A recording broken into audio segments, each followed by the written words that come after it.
Chinese President Xi Jinping was among the few who entered Beijing's Great Hall of the People not wearing a mask. The leader presided over the opening of China's National People's Congress, keen to present an image of strength and victory. Victory over the COVID-19 outbreak and the economic stagnation it caused. China was the world's only major economy to achieve growth. We attained a complete victory in the fight against poverty, and we scored decisive achievements in securing a full victory in building a moderately prosperous society in all respects. A GDP target of 6% was announced for this year. Beijing is aiming to boost domestic consumption and encourage more self-reliance amid worsening ties with the US.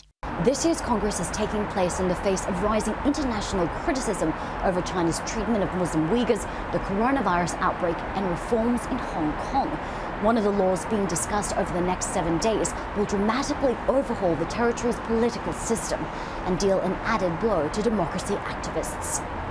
Beijing is looking to reduce the number of electoral seats given to representatives directly voted in by the public and increase those allocated to pro-Beijing industry and social groups. Beijing-backed Chief Executive Carrie Lam and her team will also be given new powers to vet legislators. Some say the law crushes the democratic rights promised to the territory during its handover from Britain to China. The 1997 handover to China was the handover, but this is the takeover. This is the Beijing basically deciding they want no more opposition out of Hong Kong. This was prompted by those 2019 street protests where you had up to 2 million people at one point going through the streets. Those protests became increasingly violent and increasingly directed against mainland China.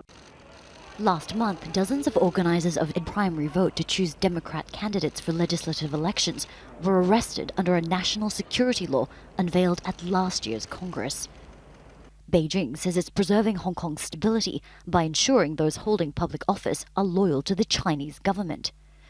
Analysts say Xi Jinping is sending a message to the international community and won't hesitate to flex China's military muscle. When it comes to China's borders, the South China Sea, Taiwan, and Hong Kong, we see his hardline tendencies.